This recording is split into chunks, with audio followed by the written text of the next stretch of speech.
ओम सदाशिवसमारंभां व्यासशंकरमध्यमाम् अस्मदाचार्यपर्यन्तां वन्दे गुरुपरम्पराम् श्रुतिस्मृतिपुराणानाम् आलयं करुणालयं नमामि भगवत्पादं शङ्करं लोकशङ्करम् शङ्करं शङ्कराचार्यं केशवं बादरायणम् सूत्रभाष्यकृतौ वन्दे भगवन्तौ पुनः पुनः।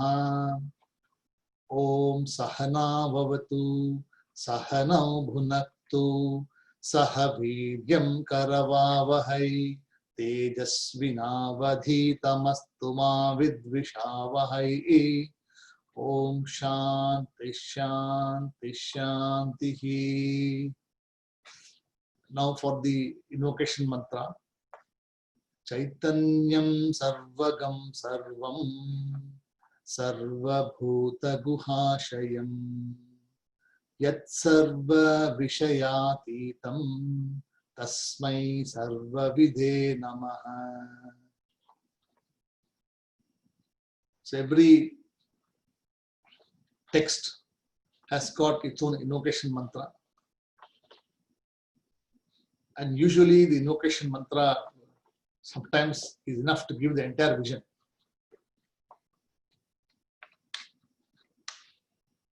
But because it is very cryptic, we need to understand the whole essence of it. So in the previous classes, I summarized from chapter number 1 to chapter number 5. So Buddhi Parada Prakaranam was the last one we saw in the last class, or how the mistakes that are conducted by the intellect or by the Buddhi is what we saw last time. And in chapter 6 today, I will just introduce you to what it is. Then we will go into the actual mantra and the meanings, etc. So this is called Vishesha Apoha Prakaranam. Vishesha Apoha Prakaranam.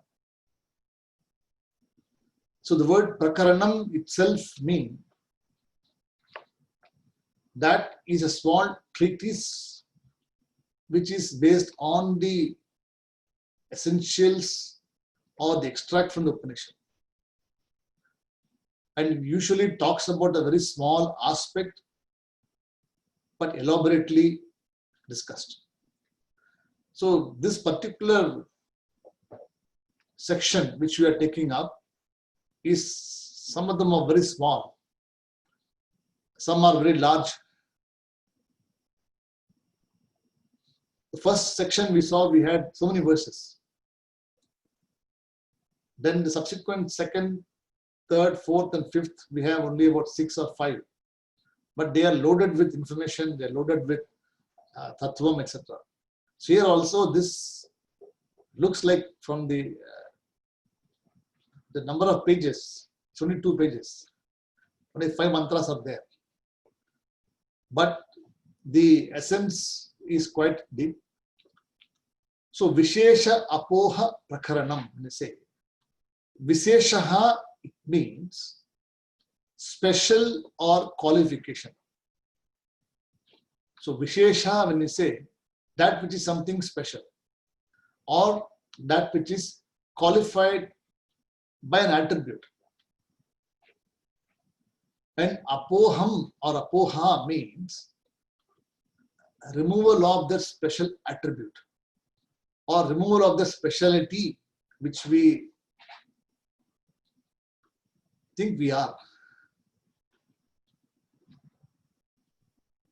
In fact, when we are born and when we grow, we always keep adding attributes or the specialness to our existence.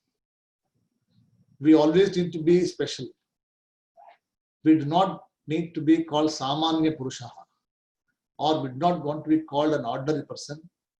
We want to be always called something different from other people. So if all of us are the same, then there would be no credit for you. So everybody tries to be a little bit different. Somebody says, I've read so and so text. Somebody will say, I've done so much of Upasana. Other person will say, I've gone to this university and I've got a doctorate in philosophy.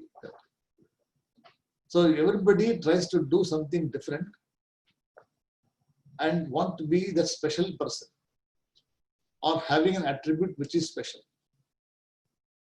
And this particular text, Shastram, this particular Prakaranam, tries that you need not be special, you remove that specialty.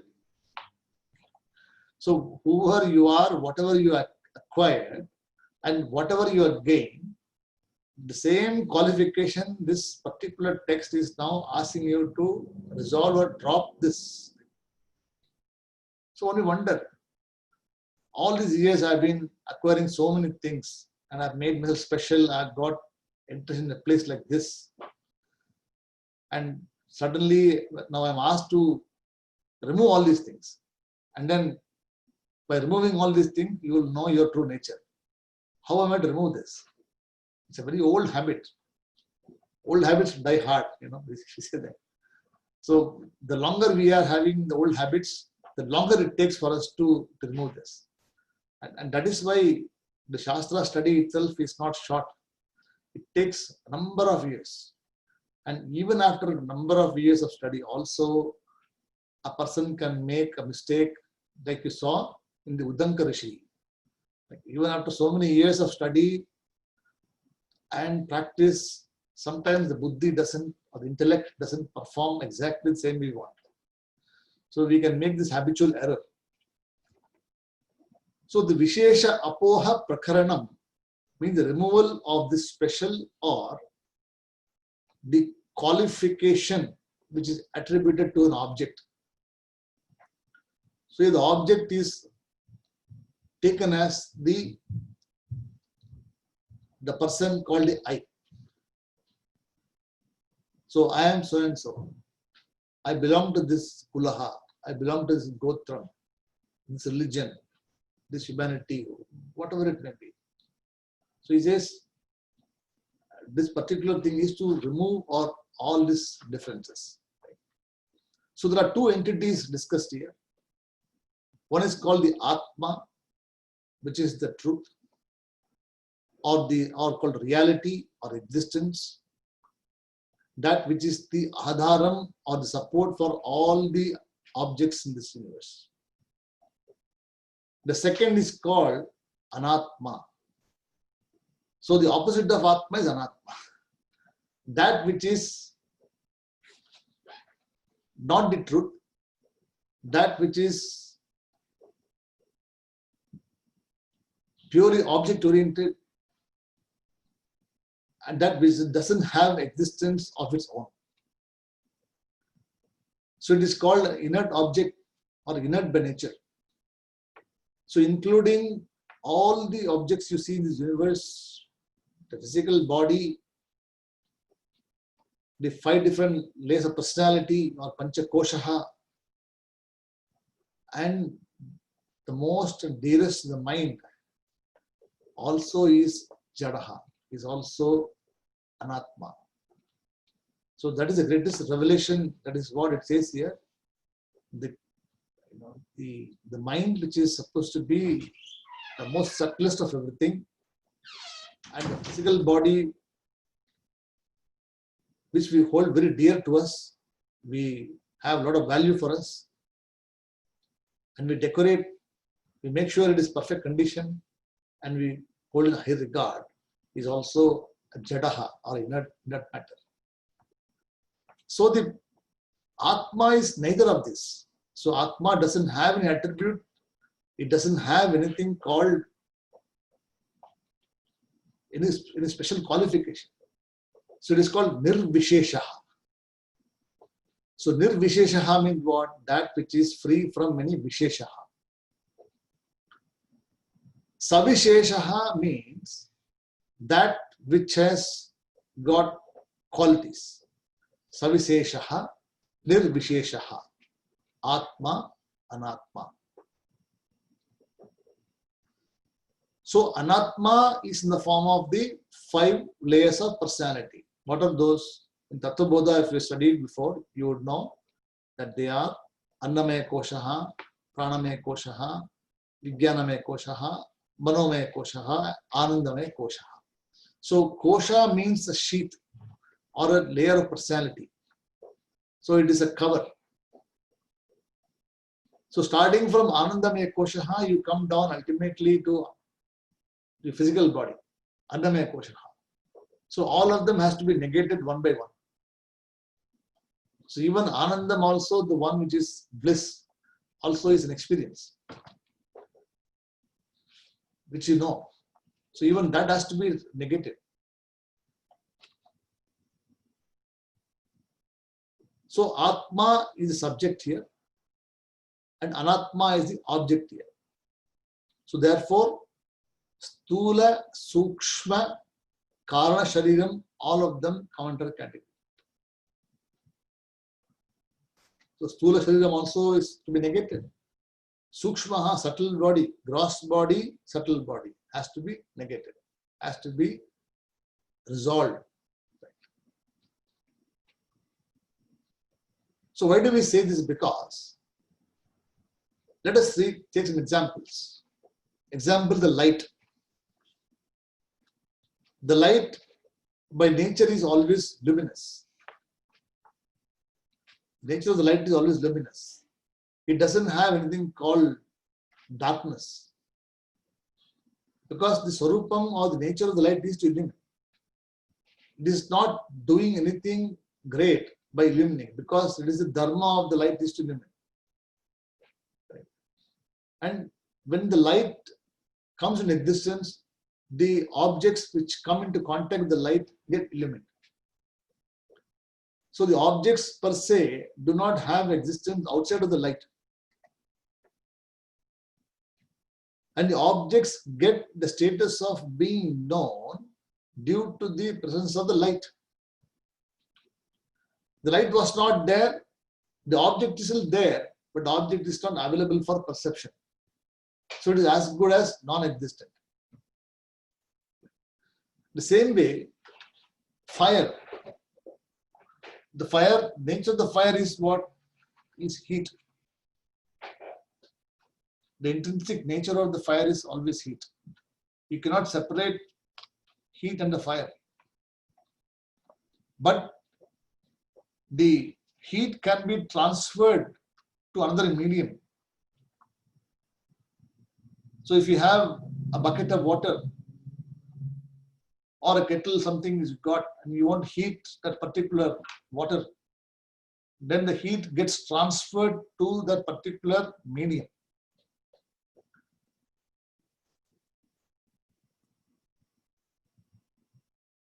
And that particular medium continues to be hot for as long as it is supposed to be there.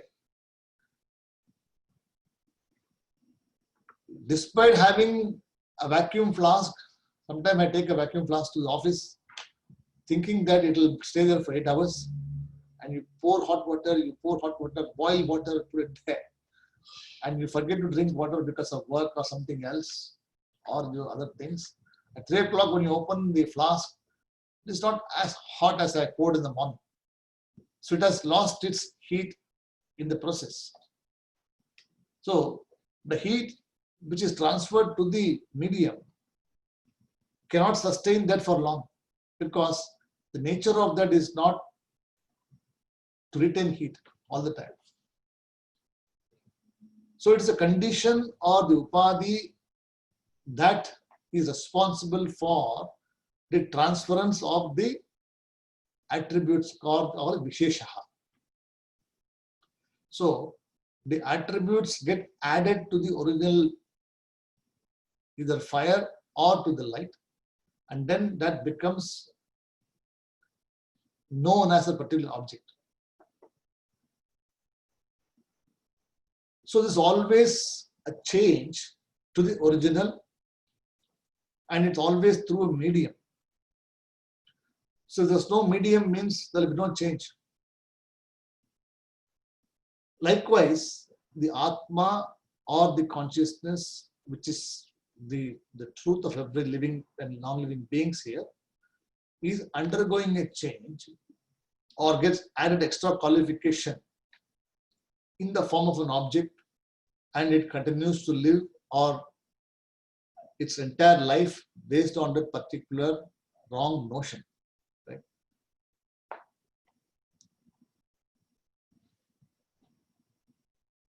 An example could be like, I have a pencil in my hand. So when I say I have got a pencil, I'm called a pencil one, or I'm a holder of a pencil. Now you don't have a pencil with you. So I become something special, saying that, oh, you have got a pencil and I don't have. But if I drop the pencil or if I leave the pencil out, then I still continue to exist irrespective of the pencil being there, correct? The pencil is not going to give me anything more credibility, or it's not going to give me something special just because I'm having this particular qualification called Visheshaha. Hope you are following, right? This 2 o'clock time, lunch time. After lunch, it always makes you a little bit dizzy and sleepy as well. Anyway, so when I let go of the pencil, I am with all of you just as before. So by dropping the pencil or dropping the object which is there, a qualification called pencil, I have not changed at all. I continue to exist the same way as I am before. So the same thing is talked about here also in the Drishya Vivekaha. So you'll have to remember what I taught you before a few years ago in Drishya Vivekaha. What did we saw there? We saw that this Drishyaha means the seer and the seeing. It is a methodology, it's a prakriya, should be used for separating the Atma from the Anatma. So whatever is known or experienced is different from the experiencer. Whatever is known or experienced is different from the experiencer. The experiencer can never become the object of knowledge, nor the object of knowledge can become the experiencer, correct? That means a subject can never be the object and an object can never be the subject. I can tell, or we all can tell, that there is a tree because you're the subject, the object is the tree. So there's always be the distinction between the subject and the object, and they are two distinct things. At the same time, the tree cannot come and tell the subject that you are a human being or you are this person. Why? Because the tree doesn't have the intelligence, the tree doesn't have the vivekaha to distinguish. Same example is a pot also. A pot also, you can tell it's a pot. Colored pot, small pot, big pot, etc. But the pot cannot come and tell you that you are this person. So Anatma doesn't have an existence. So what are those things? Objects, pot, tree, etc. They are all Anatma. So this is the first level of removal. So you cannot directly come to the level of removal directly. So first you will have to remove, first understand that the first level of negation or apoham attributes is to remove all these things which is seen outside. So all these things are all jada prapanchaha, or they do not have existence outside of my own knowledge. If I am not there, if as a knower, as an experiencer I am not there, then these objects do not exist on their own. So the first level of negation is that I am the knower, these are the known. So all the known objects should be taken as nitya and not existing for satyam.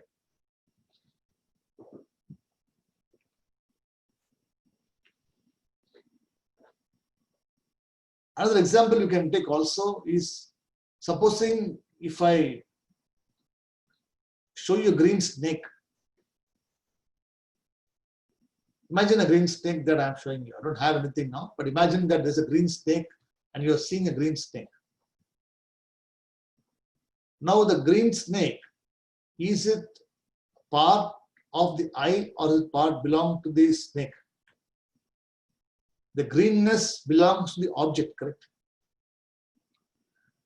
The greenness or the green color of the particular thing belongs to the snake, but it doesn't belong to my netraha or to my eyes. My eyes do not become green for the object to be seen as green snake. My eyes are still the same black color or whatever color you have, which is given in the Bhagavan, and the color is still the same, but the same color without changing anything. I'm able to perceive different colors, different objects, and I myself, my eyes do not undergo any change. So the objects can appear different, but the seer can be different. So seer and the seen, or drishyam and drik, are two different things. So if you remember the mantra also, we have this famous mantra in the Dridrish Vivekaha, Neela Pita Stula Sukshma, Neela Pita Stula Sukshma, Hrasva Dhirgadi Vedataha, Nana Vidhani Rupani, Pashyen Lochana Mekhada. So, Neela Pita means the blue color or the yellow color, or Stulaha means which is, and Sukshmaha. Hrasva means tiny, and Dirgaha, magnanimous, big body, small body, yellow body, blue body, whatever it is called there. Right? Adi Vedataha means they are all different. So the object can be of different colors, different shapes, different sizes, etc. And Nana Vidhani Rupani means, Nana Vidhan means what? Of different types. And Rupaha means forms. So Nana Vidhani Rupani, these objects can be of many different forms. But Pashyen Lochanam Ekada. So Pashyati means see. And Lochanam means the eye. And how does the eye see? The eye sees everything as only one. The eye being one, it does not become 5 different eyes. It doesn't become something called to see a small object, it becomes very small. So you do not squint your eye to see something very small. At the same time, you do not expand your eyes beyond your face to see something big. The eyes are still the eyes. You have the same vision, same everything same, but you see different objects without changing the eye or the color of the eye. So in the same way, Atma itself does not do anything. It just witnesses. And being the witness, all the objects which are there, including the physical body, the mind, etc., is seen in this manner.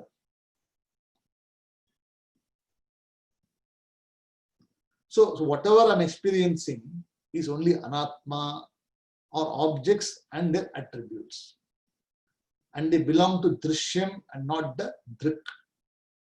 So drik, drishya, vivekaha, or the method of discrimination between the seer and the seen is important. That's why, before studying Vedanta, etc., or Upanishad, we always teach the Prakarana Grantha. Because the Prakarana Grantha takes about a small aspect, it just explains, illustrates everything very clearly. So Drishyam is different from Drik. Drishya and Anatma will always be Jadaha, always be inert. Same way, Sukham, Dukkham, Kama, Krodha, all of them belong to the mind only. Because Sukham is also a condition of the mind. I am very happy. After some time, you will be unhappy. then I'll be angry. I'm not angry anymore. I am sattvic, I am tamasic, I am rajasic. After eating food, you become very tamasic. You want to lie down. Correct. And without your knowing also, you just drift off, go to sleep. Because the condition of the body is like this. So you say, I am tamasic. Then after some time, you are energetic. You want to go and do activities. So I am doing activities now. Then I'm studying Shastram. I'm sattvic. So all of them are condition of the mind. But the Atma, or the one, the consciousness which is inside every one of us, does not change, does not undergo anything. Why? Because Atma is nirvisheshaha. It doesn't come with attributes. It doesn't have any gotram. It does not have any legs. It doesn't have any eyes. It doesn't have any ears. Because it doesn't have attributes, it is akarta, or not the doer. And being not the doer itself, it is free always. You do not need to go and search for happiness anywhere. You do not need to go and search for freedom anywhere, because you are already free. The freedom is not known to the person because the freedom is something, the person is ignorant. The person is ignorant of the freedom. But the moment the ignorance is removed from the person, then the person takes ownership of what was already there before. That is why we always say that freedom is not to be something gained. It is not, even though we say that Purusharthaha or Moksha Purusharthaha is Parama Purusharthaha. See, there are 4 Purusharthas: Artha, Kama, Dharma, and Moksha. And all of them are to be pursued. But what is the ultimate Purushartha is Moksha Purushartha. So it's called Parama Purushartha. So that when you say it is gained, it means it's not like you are going to gain something. You are not going to get hold of this freedom. Because freedom is something you cannot get hold of. It is already there. So you cannot gain anything which is, you already have it. You can only go for something which you don't have it.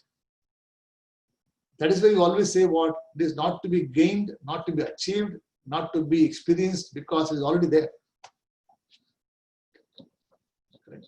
So Atma is always available for recognition and experience all the time. It is not very far from you. At the same time, it is distinct from you also. When I say you, mean the physical body, mind, sense complex. So Atma is asangaha. Atma is anirvachaniya. You cannot describe the Atma. We say that Atma is like this, Atma is like this. That is to illustrate the Anatma aspect of it. But once you understand what the Atma is, or the consciousness is, then you do not keep describing or talking about to other people, or do not keep discussing, because Atma doesn't have any qualities, so it cannot speak. So you become very silent. Actually, Dakshinamurti is supposed to be the Maunavakyam Prakatita. So just by not saying anything, Dakshinamurti reveals everything. Chinmaya Mudraha says. So I am the Sakshi, and I can resolve them, and I can continue to exist just as myself without these attributes. So this is the essence of the mantra, this is the essence of the text. Now we'll go to the actual mantra and see what this says here. First mantra. So in the first mantra, the example given is the hand. So just I gave you an example of the pencil there, that I have a pencil and I'm called a pencil one. But if I drop the pencil, I am actually without the pencil. Right?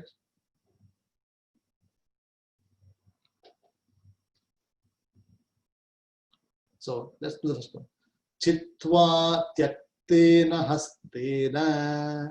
Chitva tyaktena hastena. Swayam Natma Vishishyate.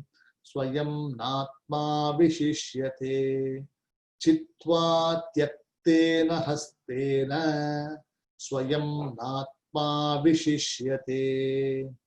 Tata Shishtena Sarvena. Tata Shishtena Sarvena. Yena Yena Vishishyate. Yena Yena Vishishyate. Chitva Tyaktena Hastena. Swayam Natma Vishishyate.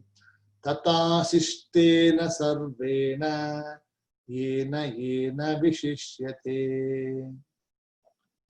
So, Chitva Tyaktena Hastena means, Chitva means cut. Chidhyanti, cut. And what are you cutting? Hastena. So, Hastaha means hand. So, he says, it's a very crude example. Do not go and do this at home. What it says here, I have a hand and I cut my hand. So, Tyaktena means I renounce this hand is not there. So, if previously I have a hand, now I do not have a hand.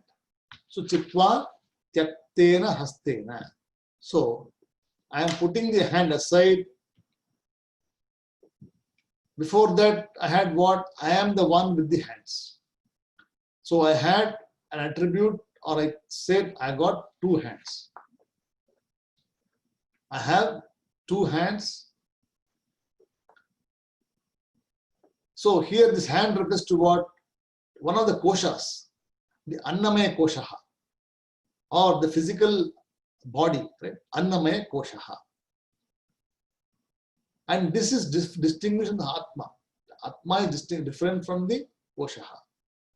So if I drop the hand, let us say that I don't have a hand at all. One-handed person. So today I have a hand, tomorrow I don't have a hand. Will I exist or not exist?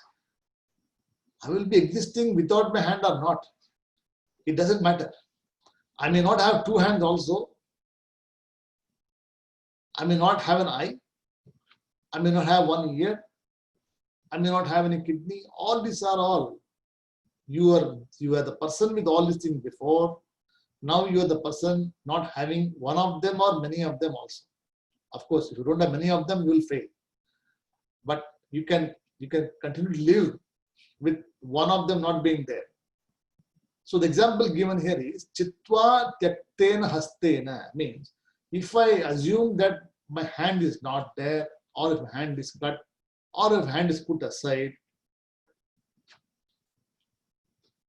I am no longer called Hastavan, Pencilvan. So before I had a pencil, I was called a Pencilvan. If I had wealth, I was called Dhanavan. If I had, a lot of property, I'll be called a property magnate. So all these things are all attribute given to somebody. But if you don't have any of these things, you cannot say that I don't exist. You do exist. But you are existing now without the attributes called the richness or a particular qualification which you had before. So this is where the Acharya here is trying to make us understand that over a period of time, we have acquired so many of these things either by ignorance or by habitual error or by not even knowing what it is. So we have got so much of attributes, so much of ego, so much ahankara and mamakaraha, which we'll talk later. And all of them have been with us for many years. And all of a sudden, Shastram tells you that you drop this or you're not this. It becomes difficult for someone to comprehend. That is why prolonged study is required. And even after prolonged study with this teacher for lengthy period of time, with one particular sampradaya, with a particular methodology which is being taught, it is still possible for a person to make mistakes. Why? Because the habitual error or the buddhi aparadha, it is possible for anyone to make it. That is why for that Shravanam is required, Mananam is required, and Nididhyasana is required. So one has to continue, even though a person may know the subject thoroughly. It does not mean that now I know subject, I don't have to come to the class, I don't have to do this. But the person continues to be there because by being with Satsangaha, a person is not able to go back to the old habits. So it keeps reminding of that particular tattvam, the shastra which is there. So after some time, even the shastra has to be removed. In subsequent verses talks about how even the knowledge also is a bondage. So even the knowledge which you got, a shastram also has to be left behind. Because you say, what will I do if I don't have the books? What will I do if I don't teach? So all these things, teaching also becomes a bound. Guru also becomes a bondage. So you must not hold on to anything. There should be a time when the student actually just becomes one's own free, and teacher gives vision. You are that. After that, the Guru is only thought about when the person is only contemplating. Not on the physical form, not on the appearance, not on the way of talking, but on the vision, on the matter given, information given to the person. So that's why the word Chitva Tyaktena Hastena has got a wide connotation. Even though Acharya says that cut one hand and you're still existing, it means what? Even if you drop any of those things or any things which you got as the attribute, you still continue to exist. As a brahmachari, you may have hair. When you grow, become older, you may not have hair. So it doesn't mean that, you only have changed. Your physical appearance has changed now. But you continue to exist independently of the same thing for a very long time. So once I lose the attribute, I don't lose the Atma at all, because the Atma is the one which is the knower of everything. So I exist independently of all these changes which are there. The same way you can extend this particular thing to Panchakoshaha. You can remove this saying that I don't have the hand. Chitva Tyaktena Hastena. You can extend it to saying that Chitva Koshaha Tyaktena. Chitva Ashramaha Tyaktena. So all the Varna Ashramas. I am a Brahmana. I am a Shudraha. I am a Vaishyaha. Kshatriyaha. And all the Varnashrama dharmas, Ashrama dharmas. So we've got Brahmacharya, we've got Grahastha-ashrama, we have Vanaprastha and Sannyasa-ashrama. So all of the four also is only a status. Just because somebody is a sannyasi doesn't mean that he's special. So somebody is wearing an orange robe or somebody doesn't wear orange robe doesn't make that person special, because it is indeed an identification given that that person is a monk or that person is not a monk. But it does not give anything more than that. Other than that, it's only at the end of the day when you surrender this particular thing called a monk or not a monk, it's only identification of the mind. Sannyasa should be in the mind, not in the physical aspect. So you just cannot say, I will just go and pick up a robe tomorrow and I will become a sannyasi. And people respect me like this. People do not respect you for the status. People respect you for what you have, what knowledge you have. So Panchakoshaha, Varnashramaha, so Chitva Tyaktena Hastena has to be taken as in a wide connotation, saying that Chitva Ahankara Tyaktena. Chitva mamakara tektena. Chitva kosha tektena. Chitva ashrama tektena. Correct. So all of them should be, if you remove all of them, if you no longer are a grahastha, you still exist. If you are sannyasi, also you exist. If you are not a brahmana, you still exist as a person. So it doesn't change anything. So these things are only attributes added to the person, the race, the color, religion, sex, etc. They are only attributes added to the person. But the real I, the real person exists, continues to exist independently of all these attributes. It's called Visheshaha. So Visheshaha means what? They are all special or qualification which is there, has to be negated or has to be removed. Now you cannot remove anything physically. You cannot remove anything physically, but cognitively you can arrive at it. Like you cannot say, if you tell the physical body is mithya, you are not the physical body. And if I say, okay, so I'm happy to drop the body. If you drop the body, then you cannot even recognize who you are. You cannot even achieve Brahmagyan. Because using the physical body, mind only, one can understand what Atma is. So it is not possible for someone to just drop the body, like we saw in the previous classes, where the Purva Pakshaha argues, saying that a person should, if he is not doing karma, he should be able to drop the body and just go. It doesn't mean like that. Right. Then Tulyam Sarva, Swayam Hastena Vishishyate. So when you remove the hand, you become, I am the one without the hands. So you can separate each part of the body. Right?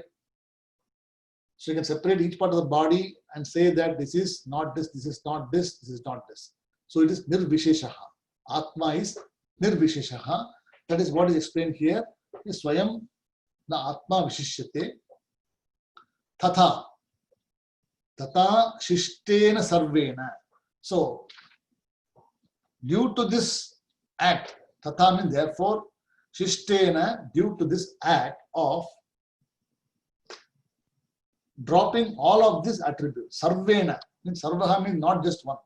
No, I would like to only drop this particular thing because I like to hold on to other things.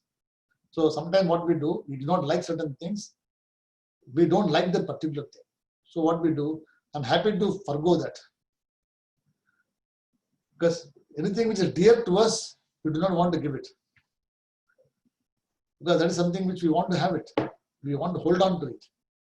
But what it says here, that Tata Shishtena Sarvena, therefore, due to the act of dropping all of the upadhis or the manifesting medium, the remainder cannot be negated. That is in entirety. So, ena vishishyate. So, when you do this, so the ena signifies that in this way, definitely the Atma is Vishishyate, Atma is distinguished and it is Nirvisheshaha. Right. Or which is not Savisheshaha. So how to drop is a difficult thing, or how to resolve is a difficult thing.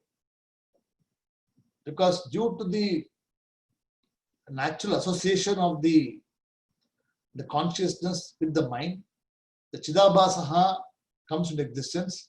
And the Chidabhasaha, or this infused consciousness or the manifested consciousness which continues to exist, is the one responsible for the samsara.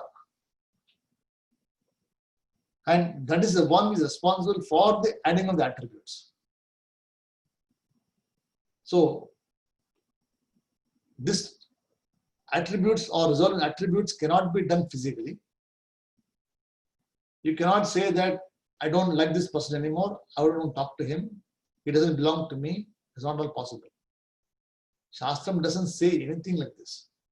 He says, you be in the society, you see things as they are, understand that they are all not the truth. Understand that they are all only objects of experience, and those objects of experience are not you. and they are subject to change. Because Atma cannot be experienced. You see, there are a lot of people who say that now I've studied some Shastram now, I've got some idea now I'm going to go and experience the Atma. So he goes to a quiet place, meditates on this Atma, which is supposed to be. So he sits there for a long time and he meditates on this Atma. And he gets some idea, some satisfaction, something he gets, some sukham he gets, sitting there quietly. But he cannot sit there for long. How long will he sit there? Maybe one day he can sit, assuming that he's a sadhaka, very, very great sadhaka. He doesn't eat, drink, get up, not sleep, keep eyes closed. You can stay for one day. After that, Nidra Devi will come and say, you'll just fall asleep, because it is something which is not programmed. You cannot defeat those things. And even after getting all this experience also, next day he has to get up and again do the same thing again and again. And this time it will be different from what you saw yesterday. You cannot say that what I experienced yesterday will be the same as today, because it is subject to change. The objects are changing, the conditions are changing. Yesterday you had a very good mind, you slept very well the day before.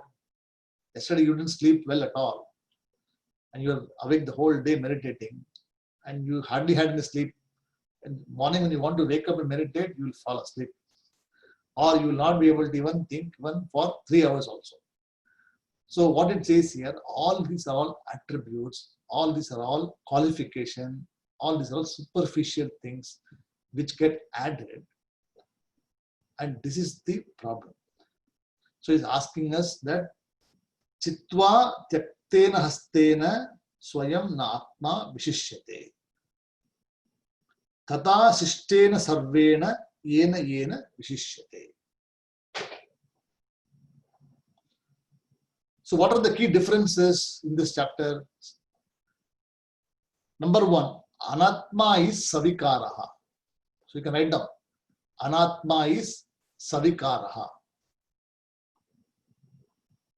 It is subject to change all the time. Atma is aware of all the changes all the time and is the constant witness. So anatma is savikaraha. Number two, anatma is sagunaha. What is sagunaha? With gunas. Okay. So it is governed by properties. Example, dark, fair, emotionally unstable, stable, disturbed, anger, krodha, moham, all of them are gunas. And every anatma has got these qualities. A flower may look good to you today. Beautiful flower in the morning, the rose blooms, you enjoy it. But the rose cannot be like that for 3 days. You water it, you take care of it, whatever you want to add extra fertilizer to it, it will wither away after 3-4 days. It will lose the texture, the petals will start to fall. Eventually the rose also will not be there. So that is what it says here. Atma is sagunaha because it comes in different colors and properties. So red color, blue color, soft, nice, with thorn, without thorns, all of them are coming. Creeping roses. Then third, anatma is jadaha. Anatma is inert by nature. It is not sentient. It means it doesn't have an existence of its own by nature. It cannot illumine anything else. It needs an illuminator for it to be illumined.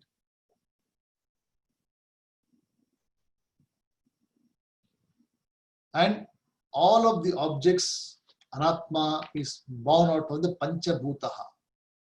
They are born out of 5 elements. Hence, they are called jada padarthaha or belong to the jada prapanchaha.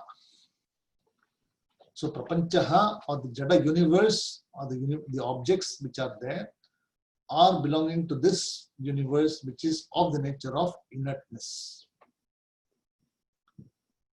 Number 4. Anatma is not independent. Anatma is not independent. Example, every object needs a knower.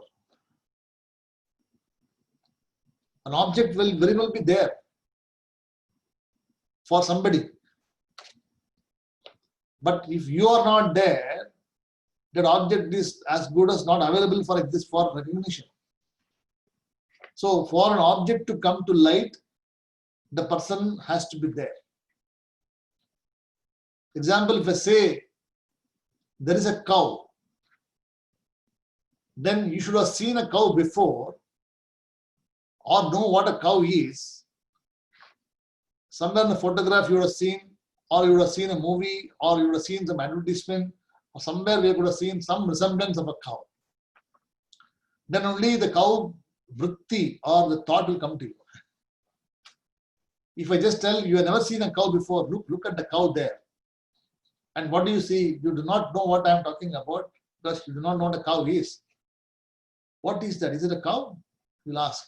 Because even though it is there for you, you cannot recognize it because the cow vritti has not come into you. And if you do not have that particular object or seen the object before, either mentally, physically, or cognitively, the word also will not come out of your mouth.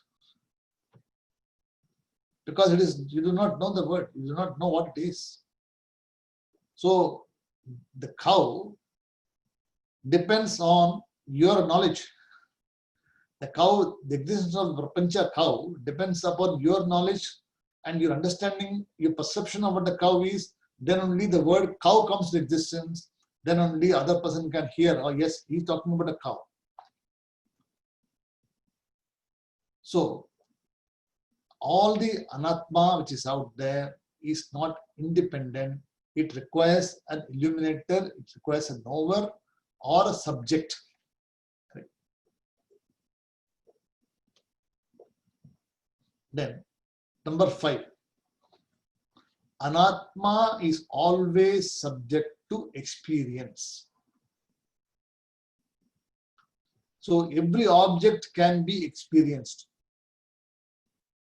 You can experience the air, you can experience the touch, you can experience the prana, taste, smell, all of them you can experience. But if somebody says that I can experience the Atma, that person is not telling the truth because Atma is not to be experienced. There is something called Atma Anubhava. So we call it Anubhavananda. Anubhavananda means what? The person who experienced that particular phenomenon called Anubhavananda. So Atma Anubhavananda means what? A person who is experiencing the Atma. In fact, when you say I'm experiencing, that itself is the Atma, it is there. There is no other experiencer other than the Atma.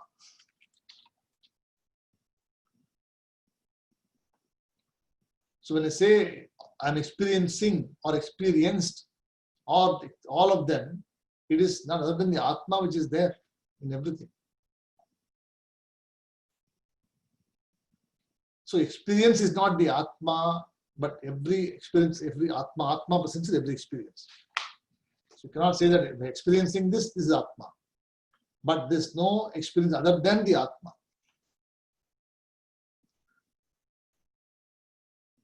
So anything which you experience, anything which you see, it is the Atma, the consciousness is the one which illumines through the mind and everything else for it to be experienced. But the Atma doesn't experience by itself anything. It's just a witness or sakshi to the experience. That's all it is. That's why it says here, Atma is always subject to, Anatma is always subject to experience. So Atma cannot be experienced. You cannot say that I am experiencing Atma now. Then Atma also becomes object of knowledge for you. Right? So you also include the Atma as another object. So like the tree or the car, etc., you also experience. then there's no difference between Atma and Anatma.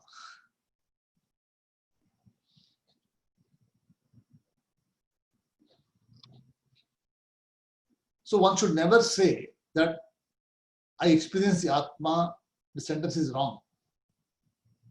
So one should always say that I am the witness, and being the witness, in presence, all the actions are being done, and I am an akarta, I am not the doer at all, because Atma doesn't have any limbs. Atma doesn't have any visheshaha.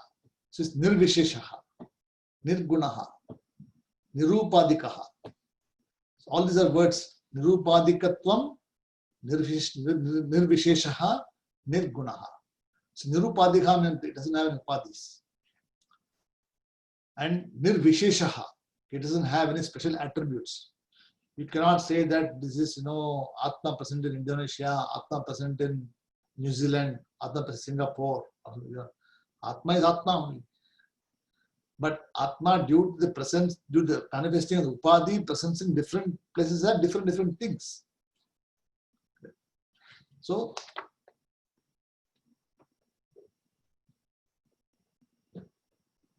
when I accept Brahman as a Savisheshaha, when I accept Atma as Savisheshaha, I am a samsari. So when I accept Brahman or the Atma as an object, then I become a samsari. But if I take Brahman as the one which is nirvisheshaha, I am the person who doesn't have any attributes, the ultimate I doesn't have any attributes, then I become a free person, I'm a muktaha. So when the person attributes himself to be the doer, due to false identification, due to the superimposition, he continues to live in samsara. So he gets a term called samsari, or the one who lives in this eternal cycle of samsara. Birth and death going along. But in reality, Atma doesn't have any birth nor death. So when the person takes hold or takes ownership of this truth as Nirvishesha Brahma, then the person becomes free and he just takes ownership of what he was already there before.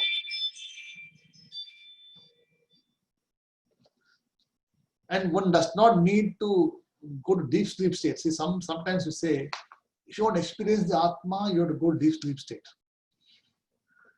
You do not need to go to deep sleep state to experience the Atma. Neither you have to go to the meditation to know all these things, because it is available to you, already there. Anything which changes is anatma. So if you see any change in anything, is anatma.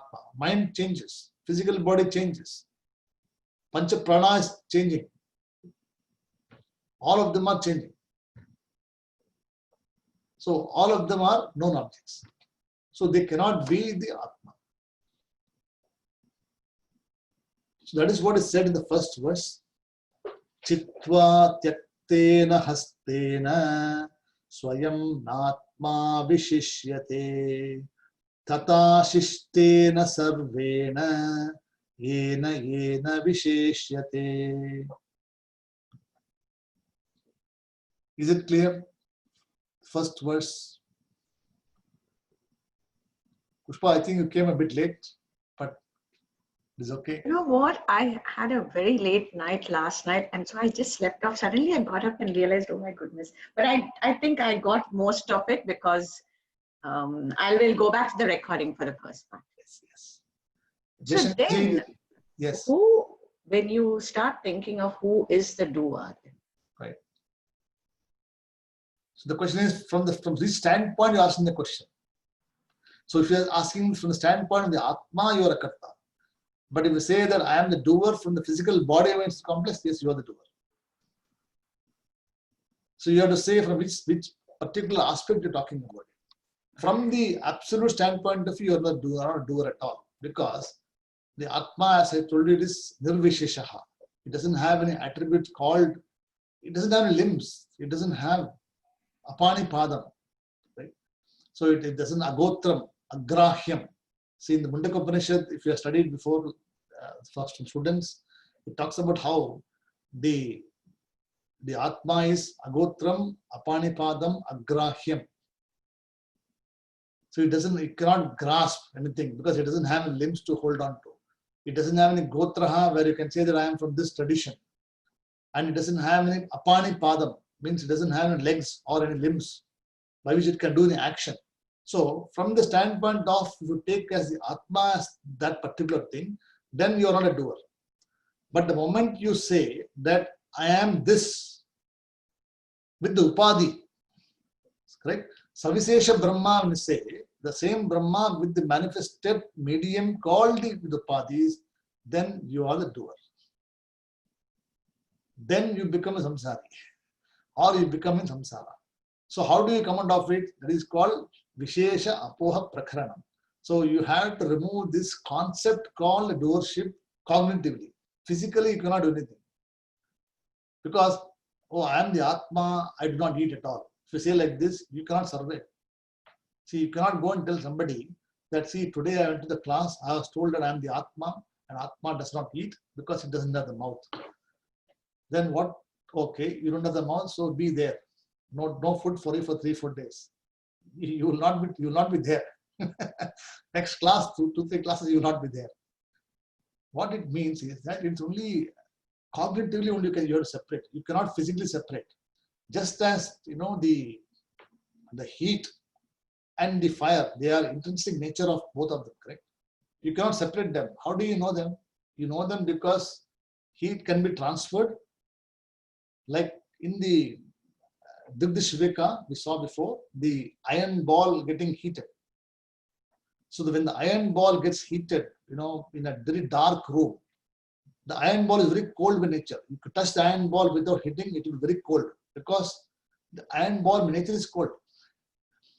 But when the iron ball is heated by the blacksmith in very high temperature and extreme heat, the heat gets transferred to the iron ball.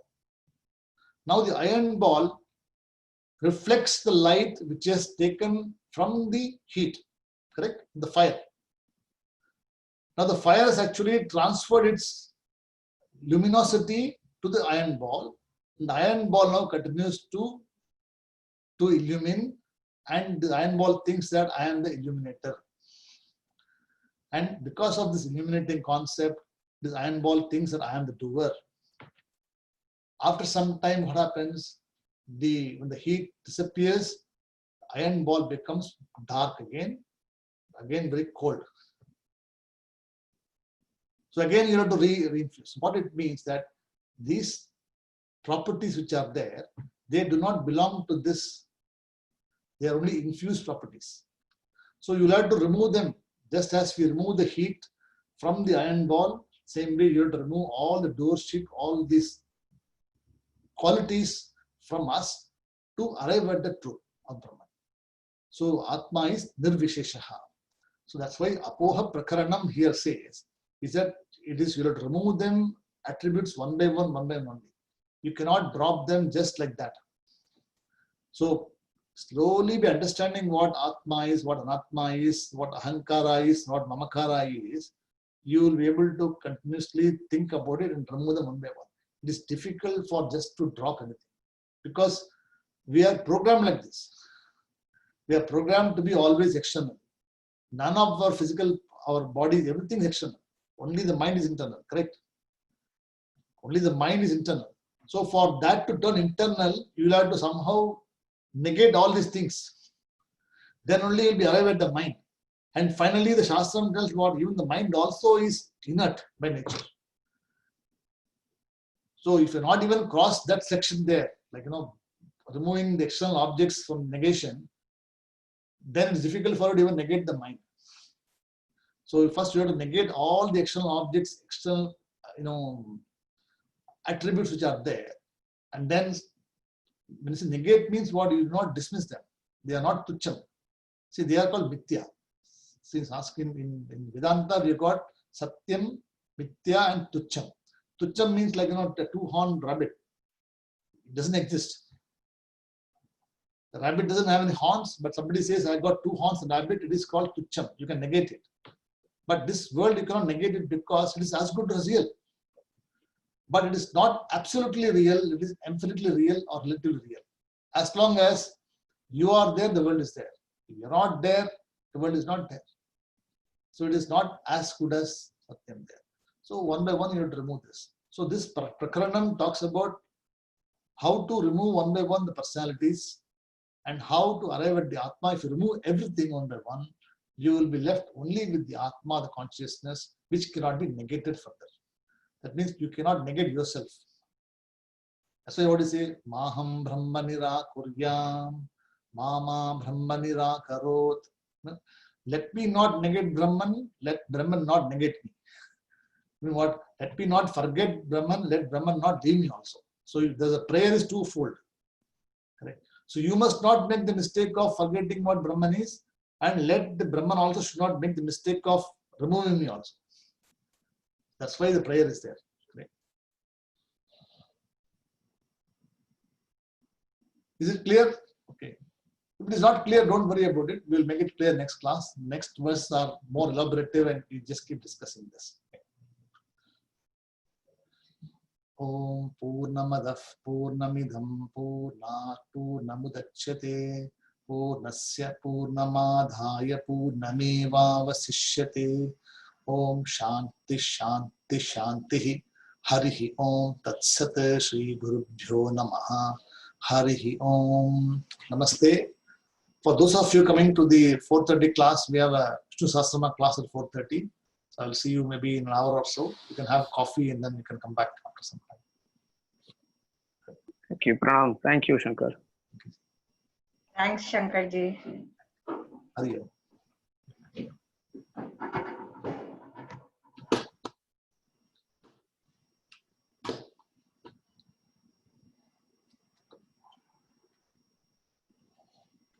Mouse has got stuck there. The mouse has got stuck there, I think.